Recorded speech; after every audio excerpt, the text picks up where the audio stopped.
कुछ साल पहले अमित शाह ने बयान दिया, एक बार नहीं अनेक बार, कि अब बीजेपी की सरकार 40-50 साल चलेगी।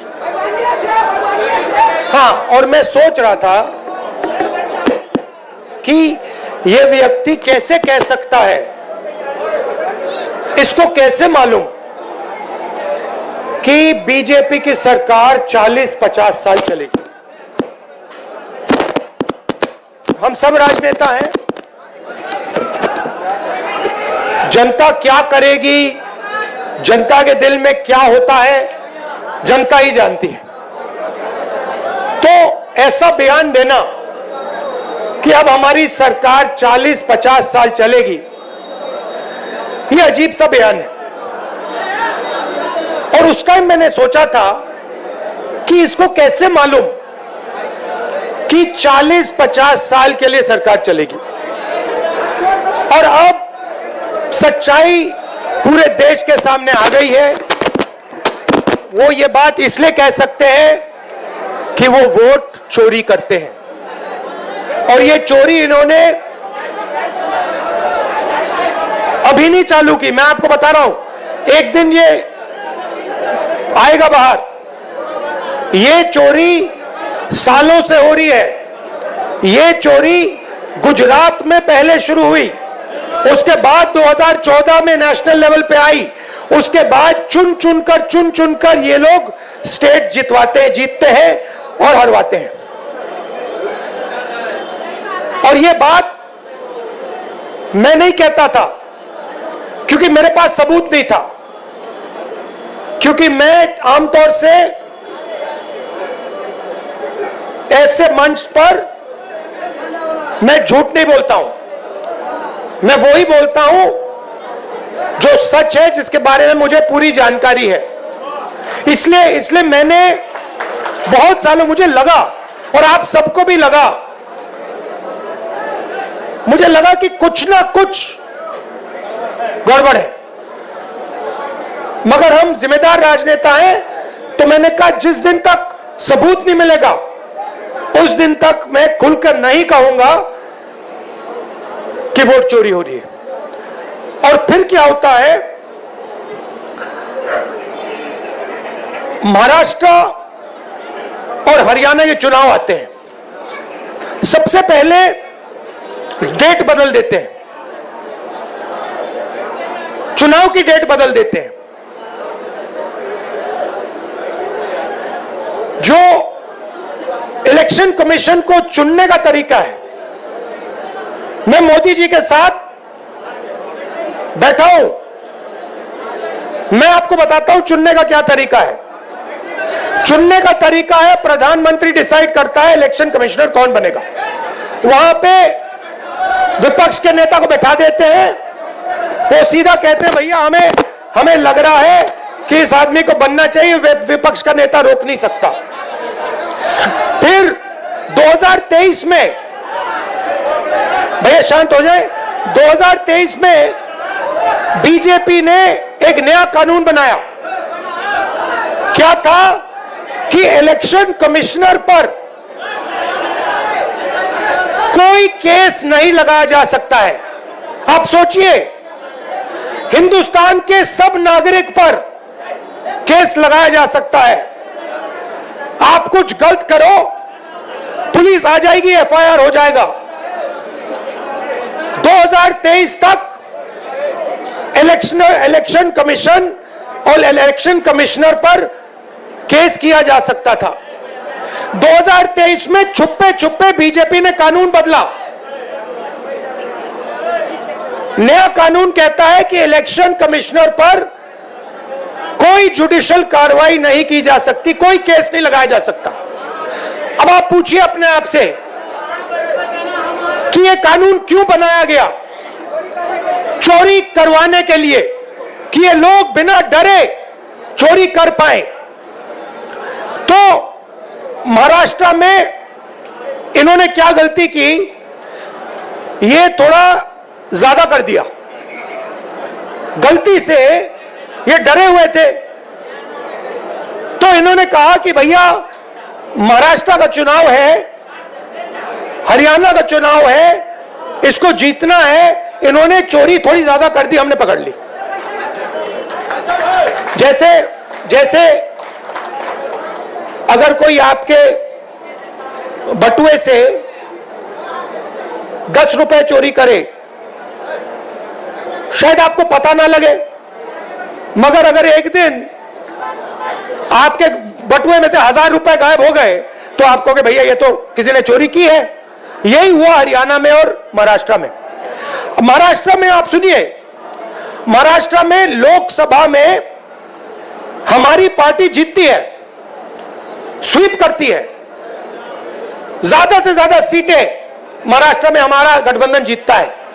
4 महीने बाद हमारी 3 पार्टियां वहां पे, बड़ी बड़ी पार्टियां हैं, गहरी पार्टियां हैं, कांग्रेस पार्टी, एनसीपी, शिवसेना, तीनों मिलकर लड़ रही थी, गायब हो गई, तीनों की तीनों गायब हो गई। मतलब हमें 15 सीट मिल रही है, शिवसेना को, एनसीपी को मिला, सबको मिला के 25-30 सीटें मिल रही हैं। तो हमने पता लगाना शुरू किया। पता क्या लगा कि लोकसभा के बाद इलेक्शन कमीशन ने लाखों, तकरीबन 1 करोड़ से थोड़े कम नए वोटर लिस्ट में डाल दिए। नए वोटर लिस्ट में डाल दिए, और जहां भी नए वोटर आए वहां पे बीजेपी जीती। हमारे वोट कम नहीं हुए। अगर लोकसभा में हमें 100 वोट मिले, विधानसभा में हमें 100 वोट मिले, हमारे वोट कम नहीं होते, बीजेपी के बढ़ते हैं। कहां बढ़ते हैं? जहां नए वोटर आए। और हमने पूछा इलेक्शन कमीशन से कि भैया बताइए ये है कौन, ये कहां से आए, इनकी लिस्ट दीजिए हमें। इलेक्शन कमीशन कहता है नहीं देंगे। क्या कर लोगे? हम नहीं देंगे। उसके बाद हमने कहा देखिए वीडियोग्राफी का कानून है, आपने देखा होगा पोलिंग बूथ में वीडियो कैमरा लगे हुए हैं, देखा आपने? हमने कहा चलो लिस्ट नहीं देनी तो वीडियोग्राफी दे दो, हम देखना चाहते हैं कितने लोगों ने वोट किया, कब किया। कहते हम नहीं देंगे। और उसके बाद उन्होंने कानून बदल दिया और कहा कि 45 दिन के अंदर वीडियोग्राफी को रद्द कर दिया जाएगा, डिस्ट्रॉय कर दिया जाएगा। तो महाराष्ट्र में हमने पकड़ लिया इनको, हरियाणा में भी यही किया।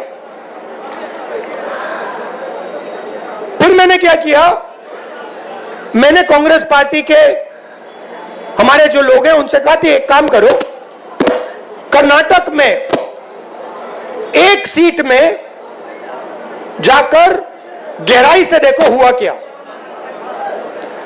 तो बेंगलोर सेंट्रल सीट हमने चुनी और उसमें एक असेंबली में हमने काम शुरू किया।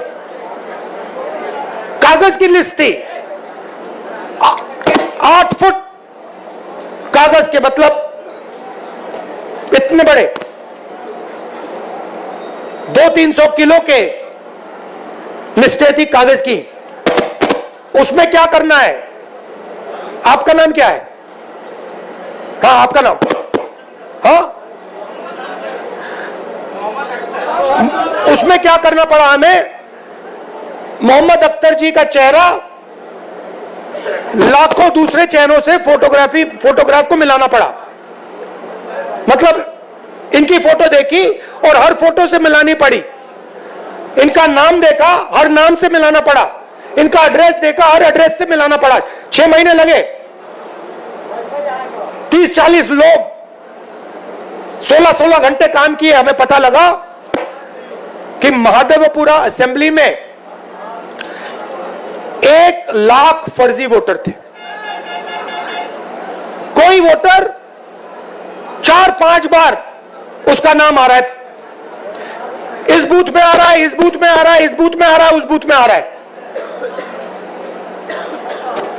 छोटा सा घर है, एक बेडरूम का घर है, उसमें 70-80 लोग रहते हैं।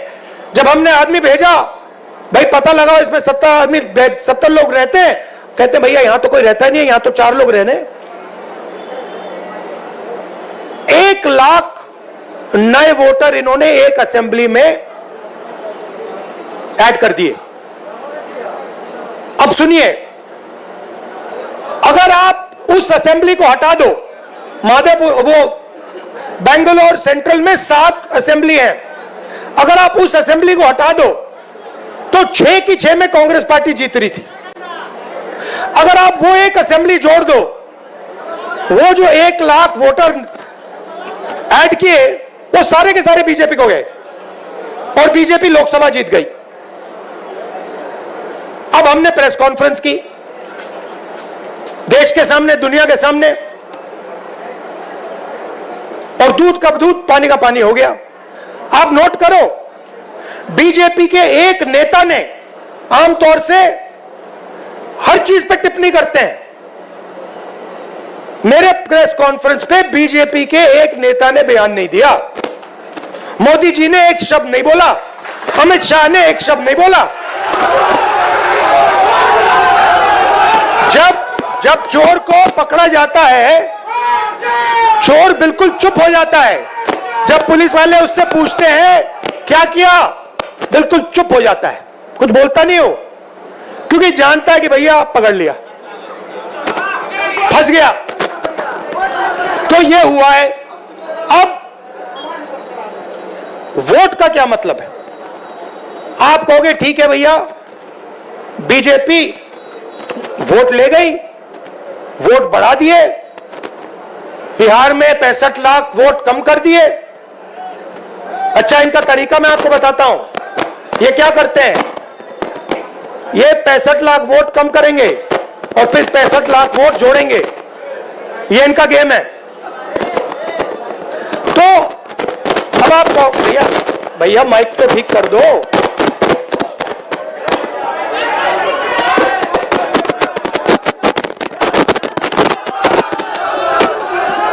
हेलो,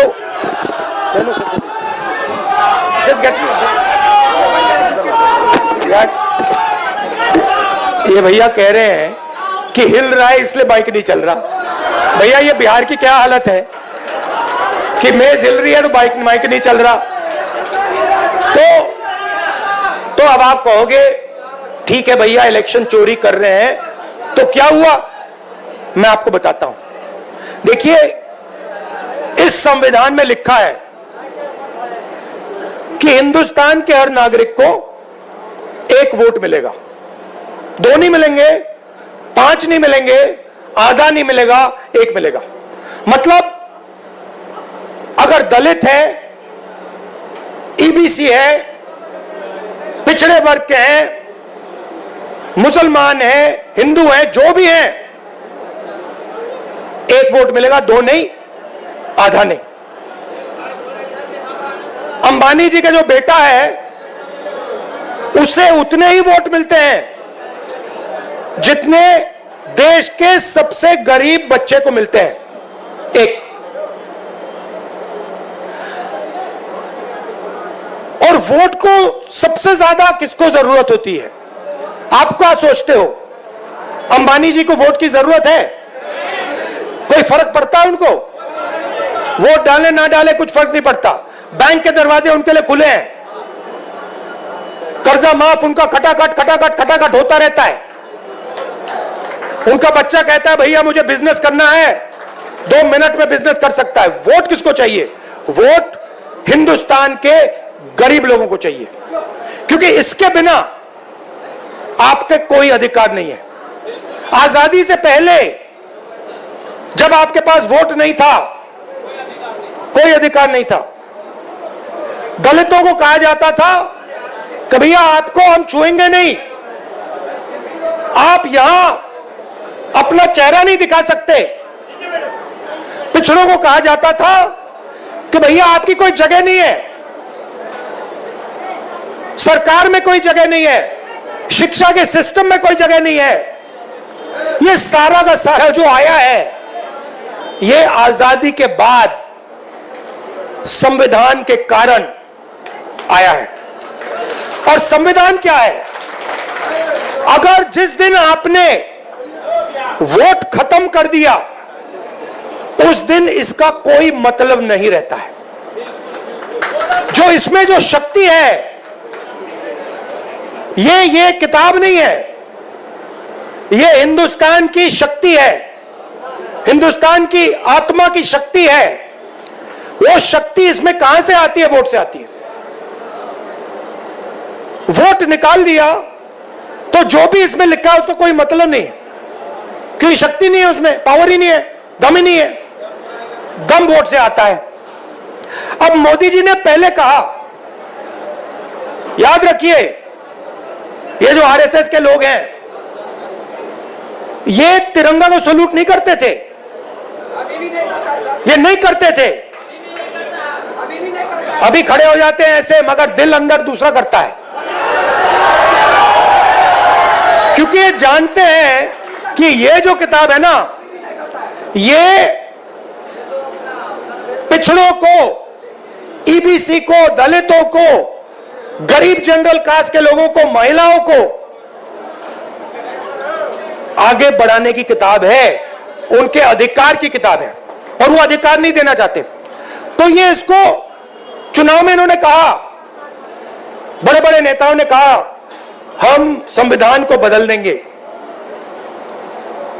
बदल देंगे, और हमने कहा ऐसे नहीं होगा, सपने मत देखो, संविधान को कोई शक्ति नहीं बदल सकती।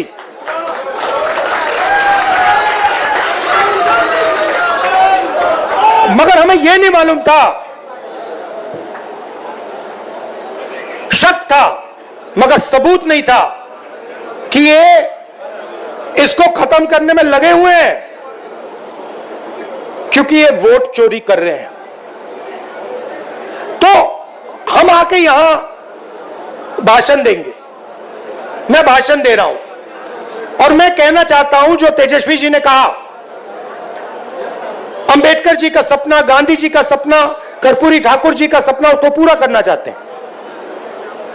मगर अगर वोट नहीं है उसको कोई मतलब नहीं है। हम यहां जितने भी भाषण करना चाहें हम कुछ नहीं कर पाएंगे अगर वोट नहीं है। मैंने भाषणों में कहा भैया 50% की जो दीवार है रिजर्वेशन की, उसको हम तोड़ देंगे, बिना वोट के नहीं तोड़ सकते, सवाल नहीं उठता। हम मतलब भाषण देते रह जाएंगे। अगर वोट चला जाएगा, आरएसएस का कंट्रोल हिंदुस्तान की संस्थाओं पर होगा और जो प्रगति होनी चाहिए वो नहीं होने वाली। इसलिए हमने वोटर अधिकार यात्रा यहां शुरू की। आप क्या सोचते हो, एक बार आपका वोट चला गया उसके बाद भैया राशन कार्ड जाएगा, उसके बाद आवास जाएगा, उसके बाद जमीन जाएगी। ये अंबानी आता, अदानी आता है और किसानों की जमीन ले जाता है। किसान लड़ कैसे पाते हैं? लड़ इसलिए पाते हैं क्योंकि ये है, क्योंकि किसान कहता भैया अगर आपने हमारी जमीन ली तो देखना चुनाव में हम आपको दिखा देंगे। अगर ये चला गया तो किसान कुछ नहीं कर पाएगा, मजदूर कुछ नहीं कर पाएगा, सारा का सारा डर जो है चला जाएगा। मोदी जी आपको टीवी पे दिखते हैं, एक बार चोरी पूरी हो गई वो दिखेंगे भी नहीं, वो अंदर बैठ जाएंगे रेस कोर्स रोड के। वो अलग बात है कि थोड़ी देर बाद बैठना पड़ेगा उनको, क्योंकि इतना गुस्सा है जनता के दिल में। बिहार को देखो, यहां पे आप यात्रा में आओ, देखो क्या हो रहा है। मतलब लाखों लोग आ रहे, कह रहे, बच्चा बच्चा कह रहा है वोट चोर, वोट चोर, वोट चोर। अच्छा, बच्चे को समझ आ गई बात। मेरे पास बच्चे आ रहे हैं, कान में कह रहे हैं वोट चोर, वोट चोर है, वोट चोर, मोदी वोट चोर है, और मीडिया वालों की बात समझ नहीं आ रही। अच्छा, इनसे पूछना, एक बात पूछना इनसे, अभी मीटिंग के बाद इनसे पूछना, भैया एक बात समझाइए, ये जो आपके एंकर हैं, ये जो आपके एडिटर हैं, इनमें ईबीसी, ओबीसी, दलित क्यों नहीं दिखाई देते? ये जो बड़े बड़े रिपोर्टर हैं, ये करते हैं, टॉक शो करते हैं, डिबेट करते हैं, इनसे पूछिए भैया 90% आबादी इसमें है क्यों नहीं? एक आपको ओबीसी नहीं मिलेगा, एक दलित नहीं मिलेगा, एक बैकवर्ड नहीं मिलेगा, नहीं मिलेगा, पूछ लो, एक नहीं मिलेगा। ये भैया आपकी आवाज नहीं है, ये बात याद रखिए, ये नरेंद्र मोदी की आवाज है, इनकी गलती नहीं है बेचारों की। देखिए इनको सैलरी लेनी है, इनको बच्चों को स्कूल भेजना, इनकी गलती नहीं है, इनके मालिकों की बात कर रहा हूं, इनकी मजबूरी है बेचारों की, है ना। तो देखिए मैं आपको बताता हूं, मुझ में अजीब सी बात है, जब मैं छोटा सा था तब से, जब मैं मन बना लेता हूं ना कि ये करना है, बस गया काम, वो होगा। और मैं बता रहा हूं, मैं मतलब आधा काम नहीं करता हूं। मैंने कहा था कि जमीन अधिग्रहण बिल होगा, आधी कांग्रेस पार्टी खिलाफ खड़ी हो गई थी, मैंने कहा भैया आप करो जो करना है, ये होगा, मैंने करवा दिया।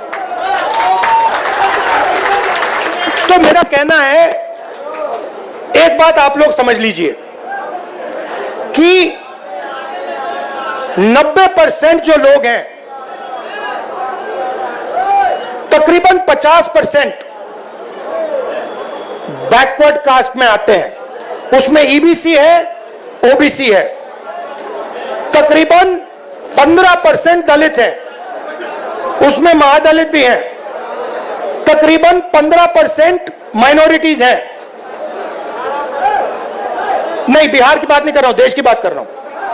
और आदिवासी तकरीबन 9%, सबको जोड़ लो 90% हो जाता है। और मुझे क्या दिख रहा है कि इस देश में 90% को कुछ मिलता ही नहीं है, आप देखते रह जाते हो। तो आने वाले समय में जो 90% है, उसको राजनीति में, हिंदुस्तान के इंस्टीट्यूशंस में, सारी जगह भागीदारी मिलनी होगी। और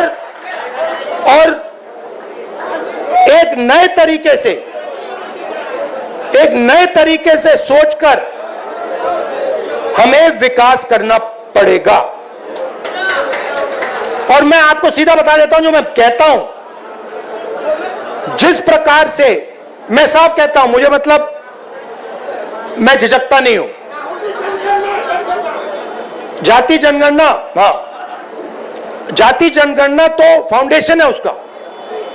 सबसे पहले जाति जनगणना में दूध का दूध पानी का पानी हो जाएगा, कौन क्या है क्या नहीं है कहां है सब पता लग जाएगा। और तेलंगाना में हमारा मॉडल है, रेवंत रेड्डी जी आए हैं, तेजस्वी जी की भी उनसे बात हो रही थी, डिटेल में हमने किया है, मतलब वो ब्लूप्रिंट है विकास का, ठीक है। तो एक नए तरीके से हम विकास के बारे में सोचेंगे, जिसमें सब लोगों को लगेगा कि देश हमारा है, देश की संस्थाओं में हमारे भी लोग हैं और मजा आ रहा है। ये बदलाव हम लाएंगे, टाइम लगेगा क्योंकि वोट चोरी कर रहे हैं, मगर मैं आपको कह रहा हूं ये आएगा, आप देखना, ये जबरदस्त तरीके से हम बदलाव लाने वाले हैं। आपने अपनी शक्ति दी,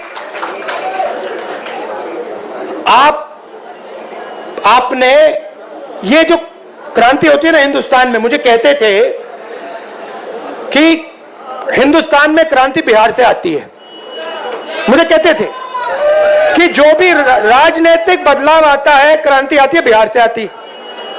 और मैं सोचता था हाँ, गांधी जी चंपारण आए थे, बिहार में क्रांति होती है, मगर कैसे होती है। और इस यात्रा में मुझे दिखा कि भैया आप समझ लो कि यहां पे जो आपने किया है ना, ये जो नारा दिया है वोट चोर वोट चोर, ये आपने बिहार से पूरे देश में फैला दिया है, पूरे देश में फैला दिया आपने। अब मोदी जी भाषण देंगे और वहां पे उनके सामने छोटे छोटे बच्चे कहेंगे वोट चोर वोट चोर वोट चोर, लग गया ठप्पा। तो मैं आपका धन्यवाद करना चाहता हूं, और जिन्होंने रास्ता दिखाया, किसने?